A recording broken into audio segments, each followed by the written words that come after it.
हकीकत यह है कि इस वक्त पूरी रियासत एक बंद गली में आ चुकी है। किसी के पास किसी मसले का कोई हल मौजूद नहीं है।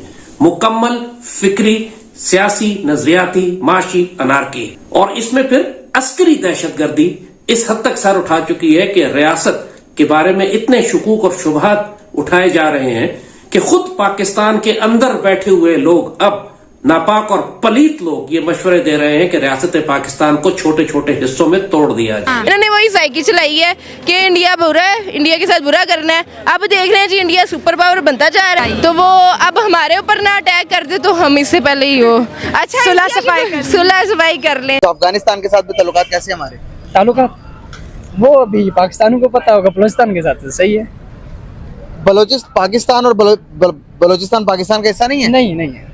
नहीं है? नहीं क्यों नहीं है? अगर हिस्सा होता तो बलूचिस्तान के साथ ऐसे होता जैसे हो रहा है। हम तो क्या करेंगे आगे? देखिए यही हुआ ना, अफगानिस्तान वाले भी यही कहते हैं हमारे बारे में, इंडिया वाले भी यही कहते हैं।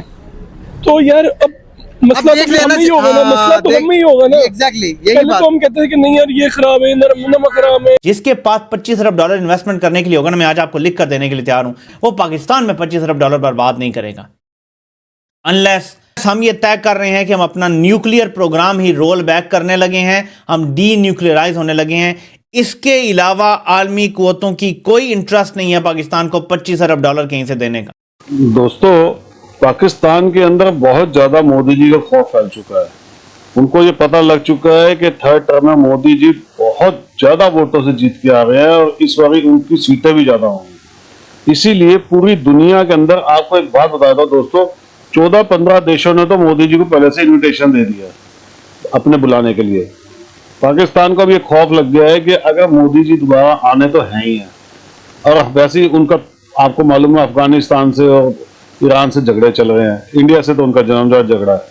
तो उनको पता है कि इस बार मोदी जी जो है ना वो 4-5 टुकड़े हमारे करेंगे ही करेंगे। और दोस्तों ये होना है, ये नियति है, पाकिस्तान का बर्बाद होना लिखा हुआ है और हमने सुपर पावर बनना है, ये दुनिया की कोई ताकत रोक नहीं सकती। ये दो चीजें नियति है दोस्तों।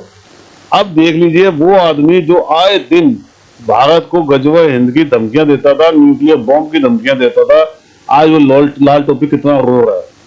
और वो इसलिए रो रहा है क्योंकि उसे पता है कि हमारे दिन बुरे हो गए हैं, अब हम बच नहीं सकते। दोस्तों यही खौफ देख के बड़ा अच्छा लगता है। आप कमेंट्स करके बताइएगा आप क्या कहते हैं इस बारे में। वीडियो को लाइक और चैनल सब्सक्राइब जरूर कर लीजिएगा। Thank you very much. India के लिए ये जो दुश्मनी प्रमोट की और आज खुद ही कहते हैं भाई माफ कर दें, छुरा खोपने वाले हम थे।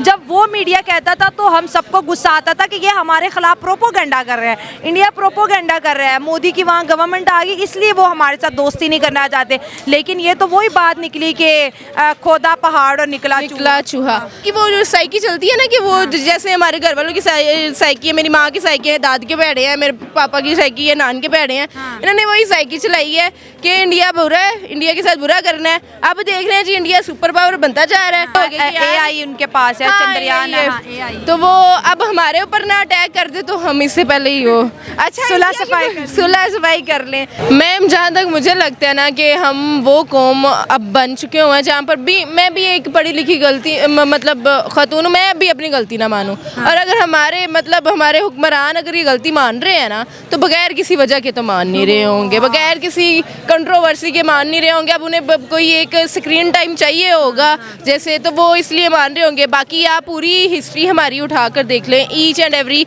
हमारा वो एक किताब उठा के देख लें मुतालिया पाकिस्तान की, मैंने भी 9 से लेकर ईच एंड एवरी चीज़ एक ही हमारा माइंडसेट बन गया हुआ है कि इंडिया जी बुरा है, इंडिया खिलाफ है, हम इंडिया हमें ये नहीं कर रहा।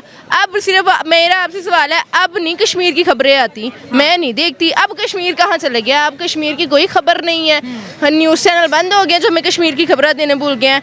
हमारे ना एक माइंडसेट ऐसा from the very first day build कर दिया हुआ है, कश्मीर पे जुल्म हो रहा है, चाहे वो वहाँ सही रह रहे हैं। इंडिया खिलाफ है, इंडिया और हमारा कल्चर एक जैसा नहीं है। यहाँ पे कितने लोग हैं जो डिफरेंट कल्चर के हैं, मैं मुस्लिम होकर भी कितने डिफरेंट कल्चर्स को प्रमोट करती हूँ। वेस्टर्न पहनना, वेस्टर्न पहन लेती हूँ, किसी दूसरे मज़हब के लोग के साथ मैं खाना खा सकती हूँ। हमारा शुरू से बता दिया जी इंडिया नहीं ठीक, इंडिया ये नहीं ठीक, हमारे रिलेशन ख़राब कर दिए। अब हमारे प्राइम मिनिस्टर शहबाज शरीफ साहब ये आकर दे रहे हैं जी हमारी गलती है जी, हम मानते हैं। मतलब आप ये करके अब मान रहे हैं, अब आप क्या मतलब आप बड़े अच्छे बनना चाह रहे हैं, हम आपको आके तोपों की इस्लामिया दें, सर जी आपने बड़ा अच्छा ठीक किया है, आपने ये किया वो किया है। हम उस गवर्नमेंट में रहते हैं जहाँ 12 बजे कानून खुल जाता है, और अब हमारे प्राइम मिनिस्टर आकर कह रहे हैं कि हमसे गलती हुई है। आपसे गलती हुई है, आपको अब याद आया इसका करना।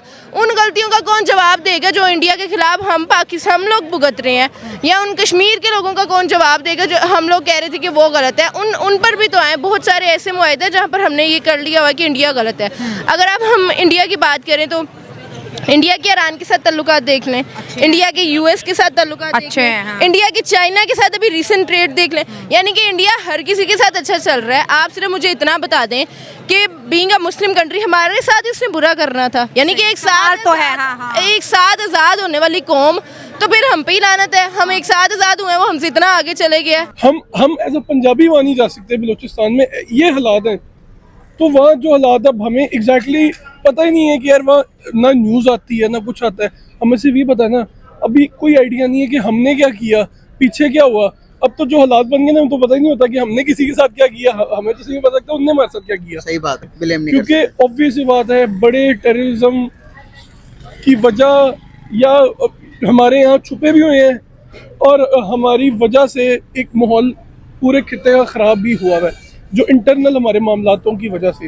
इस पे हम कोई डिसएग्री नहीं कर सकते। हम ईरान की बात करें, इंडिया की बात करें, अफगानिस्तान की बात करें, उसके बाद चाइना के तो साथ चलो हमारे मतलब के थोड़े बहुत ताल्लुकात बहुत अच्छे हैं। वो कह देते हैं कि जब तक वो देते रहेंगे अच्छे कहते रहेंगे, जब वो बंद कर देंगे तो फिर उनको भी हम गालियां देंगे। तो कैसे देखते हैं आप कि क्या रिलेशनशिप बेहतर करने के लिए क्या हम पड़ोसी मुल्कों के साथ ताल्लुकात बेहतर करना जरूरी नहीं है? अगर सबके साथ खराब करके रखे हुए लैंडलॉक कंट्री बन गए हम, तो क्या करेंगे आगे? देखिए यही हुआ है ना, अफगानिस्तान वाले भी यही कहते हैं हमारे बारे में, इंडिया वाले भी यही कहते हैं। तो यार अब मसला तो हम ही होगा ना, मसला तो हम ही होगा ना। एग्जैक्टली यही पहले बात। तो हम कहते हैं कि नहीं यार ये खराब है, नमक हराम है, इंडियंस ये है, ईरानी ये है, फलां है। सही बात यार मगर सारे बंगाली ये हैं, बंगाली ये है, हाँ। बंगालियों को हम माशाल्लाह बड़ी अच्छी जुबान में सारे करते थे, मगर हमें एहसास होता है कभी-कभी कि यार अगर सारी हमें बुरा कह रहे हैं तो शायद हम ही कोई बुराई है। हम वो नहीं देख रहे। हमें जब तक हम वही बात है, जब तक हम अपने इंटरनल मसले नहीं हल करेंगे, अपने फायदों के पीछे, अपनी जेबों के पीछे, अपनी प्रॉपर्टीज के पीछे लगे रहेंगे, तो भाईजान क्या करे अवाम? जहाँ लोगों के पास जब खाने को पैसा नहीं होगा, लोगों के घर के बिल आएंगे, गैस के बिल आएंगे, लोगों की इनकम कोई नहीं होगी, तो क्या होगा? तो भैया तो हमने फिर हम हमारे अपने मामला नहीं सही, कोशिश करनी चाहिए कि हमारे इंडिया के साथ भी बेहतर हो, अफगानिस्तान के साथ भी बेहतर हो, बलूचिस्तान के साथ भी बेहतर हो। मगर एक अनफॉर्चुनेट बात है कि शायद हम खुद ही नहीं चाहते हमारे हालात बेहतर हो, तो हमारे हालात ख़राब रहेंगे, हमें लोगों से कर्जे मिलते रहेंगे, हमें टेररिज्म के नाम पे, फौज के नाम पे, क्या कहते हैं, सैलाब के नाम पे, अर्थक्वेक के नाम पे, हम तो चाहते हैं कि यार अर्थक्वेक आए, कुछ करना ना पड़े, का डॉलर 500-600 बंदा मरे, हमें पैसे मिले। जनरल बात है कि हमारे मुल्क के कुछ लोगों की ये सोच है।